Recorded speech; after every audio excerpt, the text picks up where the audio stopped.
లేఖన భాగాల్లో ఆలోచన చేసినట్లయితే 3 పాఠాల్లో కూడా ఆహారం గురించి, కరువు గురించి కనబడతారు. 3.5 సంవత్సరాలు వర్షపాటు కాబట్టి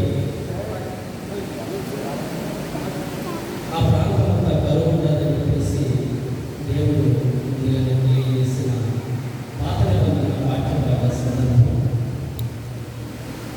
అలాగే స్వార్థ పాఠ్య భాగంలో ఆహారం కంటే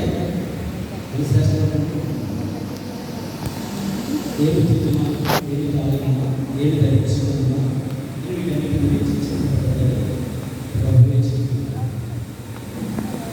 ఇంకా పత్రిక పాఠ్య భాగంలో ప్రధాన ఉద్దేశించి పౌలు గారు వారి పేద పరిస్థితులు మాసిడోనియా సంఘం పేరున ఇల్లు కూడా వారి ఇచ్చులో చక్కటి అద్భుతంగా తెలియదు.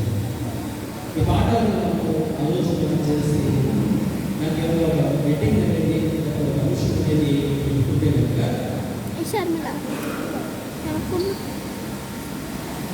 కరువులో సర్వస్వృద్ధి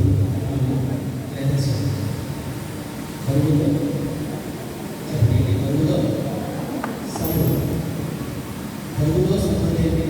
కరువు అనేది పెద్ద పదం కింద కనపడుతుంది. దాంట్లో సమృద్ధి ఎలా ఉండాలి అంటే కనుక వాటిలో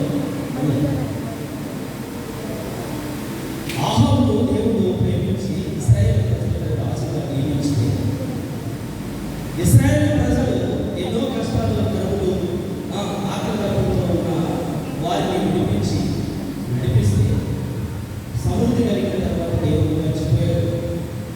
అధికారం వచ్చిన తర్వాత ఆహాబు కూడా దేవుని మర్చిపోయాడు. భార్య అయిన యెజబెలు ప్రేరేపణతో దేవుని చిత్తానుసారమైన పరిపాలన చేయకుండా తనకు అనుకూలమైన, తనకు అవసరమైన పరిపాలన చేస్తున్నాడు.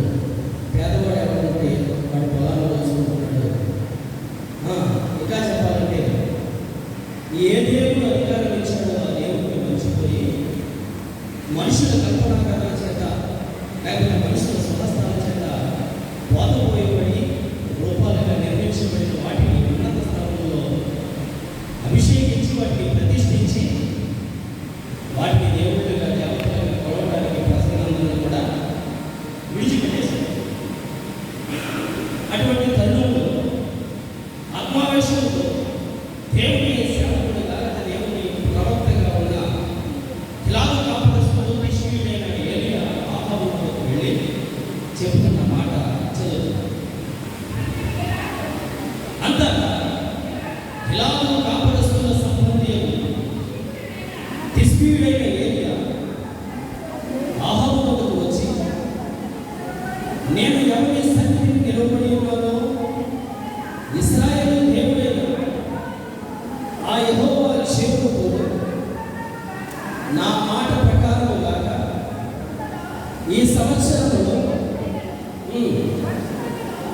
మంచైనను వర్షమైనను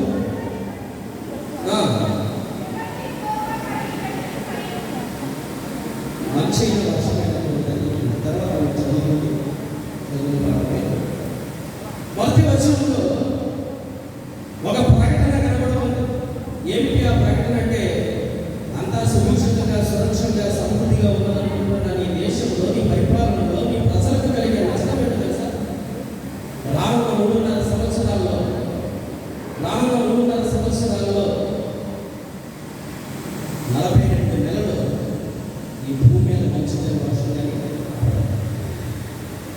వర్షము మంచు పడకపోతే ఏమిటంటే పంటలు పడతాయా? పంటలు పడతాయి.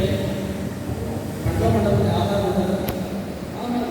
ప్రజల కోసం ఏం చేయాలంటే రాజునేవాడు పండిన పంటలల్లా కూడా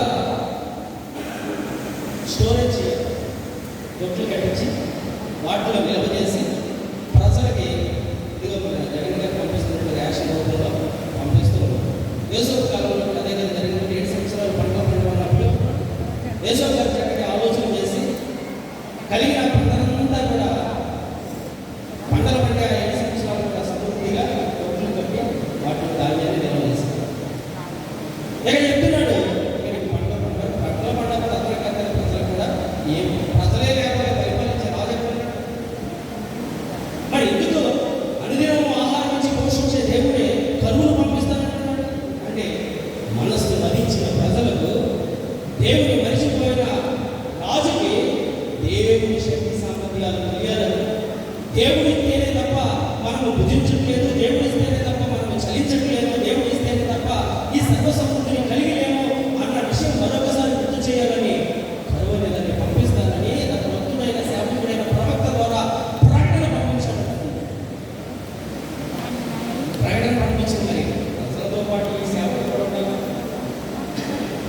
అందరికీ వస్తే ఇంట్లో వస్తుంది, నీకు ప్రత్యేకంగా పొలం పండుతుందా?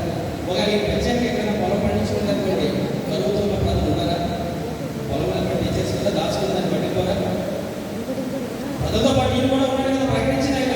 మరి ఈ ఎలా చేయగలదంటే ప్రభు చెప్తున్నాడు కదా. చదువు 4 వచ్చి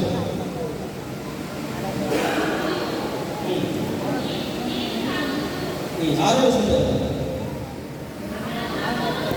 అక్కడ కాకులు ఉదయం ముందు రొట్టెలు,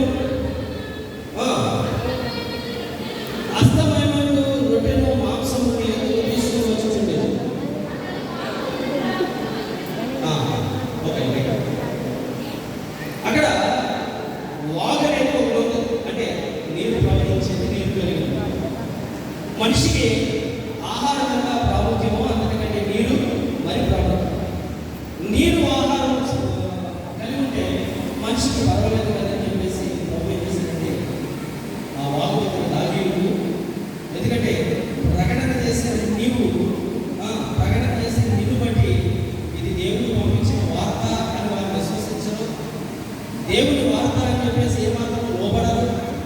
దేవుని వార్త, దేవుని ప్రకటన అని చెప్పేసి ఏమాత్రం దేవుని దగ్గరికి రారు. కానీ ఈ కరువు ప్రకటించింది నువ్వే అని చెప్పేసి, ఆకాశానికి ఆజ్ఞాపించేసింది నువ్వే అని చెప్పేసి, నీ వల్ల ఈ కరువు వచ్చేసింది, ఈ కరువు కాటకాలు మేము అనుభవిస్తుంది నీ వల్ల అని చెప్పేసి రాజు చంపేయచ్చు, ఆహాబు నిన్ను చంపేయచ్చు. ఎందుకంటే యెజెబెలు మంత్రతనంగా ఉండి ఆహాబును ఆడిస్తుంది. యెజెబెలు చరిత్ర కలిగినట్లయితే యెజెబెలు గారి తండ్రి, ఆ రాణి గారి తండ్రి పూజారి 84 మందిని రాజులను చంపి అధికారం చేపట్టిన వాడిగా చరిత్రలో ఉంటారు. అలాంటి కుటుంబంలోకి వచ్చిన ఈవిడ కూడా వందల మంది ప్రవక్తలను, బయలు ప్రవక్తలను పోషించే, బయలు ప్రవక్తలను పోషించి సంరక్షించే గొప్ప భక్తులాగా ఆకాశంలో యెహోవా దేవుని గురించి ఏమాత్రం అవగాహన లేనిదానిగా భూమి మీద పిలువబడుతూ, కొరవబడుతూ, చూపించబడుతూ, ఆరాధించబడుతున్న వాటిలో కొన్నింటిని అనగా యెజెబెలు అనే, క్షమించండి, బయలు అనే ప్రవక్తను ప్రతిష్ఠించి అది తప్ప వేరే దేవుడు ఎప్పుడు లేదు. దీనికి ప్రార్థన చేసేవారే, దీన్ని ఆరాధించేవారే, పూజించేవారే ప్రకటన చేస్తారు. అందరికీ కలవచ్చు, ఖచ్చితంగా నేను చంపేస్తాను. ఏమాత్రం కూడా ఇది దేవుని మాట, దేవుని హెచ్చరిక ఏమాత్రం గుర్తించడం, గమనించడం, హృదయ ప్రేరేపణలో ప్రభు దగ్గరికి రారు. కానీ హృదయ కార్యం కలిగిన ఈ ప్రజలు దీన్ని చంపడానికి వెనుదీయదు అని ప్రభు చెప్పి ఆ వాగు దగ్గర దాగి నీకు కావలసిన ఆహారము నేను పంపిస్తాను, వాగులో నీళ్ళు కాదు అని ప్రభు చెప్పాడు. ప్రభు చెప్పినట్టు ఉదయమున సాయంత్రం ఏం తీసుకొస్తున్నాడండి? ఎవరు తీసుకొస్తున్నారు? పిల్లలకి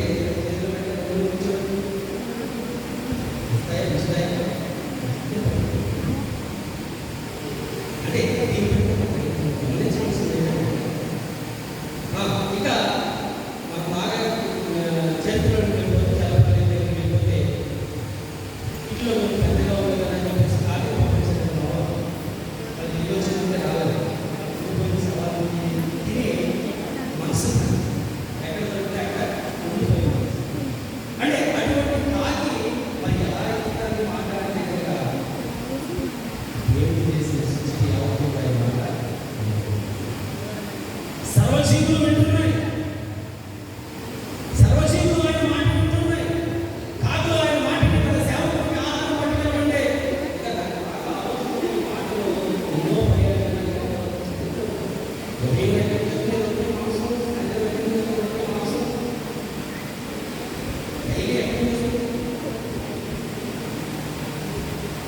అలాంటి కాకులు ఆహారం తీసుకొస్తున్నాయి. ప్రభు మంచిగా ఆజ్ఞాపిస్తే యోనాను భద్రపరచమంటే లక్ష్యం ఏంటంటే ప్రవక్త తన మోసం చేత కళ్ళు మూసుకుపోయేవాడు ఆ ప్రవక్త కళ్ళు తెరిచేలాగా నువ్వు మానవ స్వరంతో మాట్లాడండి, గాడిలో మాట్లాడు. ఈ భూమి మీదకి నేను భూమి మీదకి వచ్చినందుకు అందరితో పాటు పన్ను కట్టవలసి ఉంది. కాబట్టి ఒక షెడ్యూల్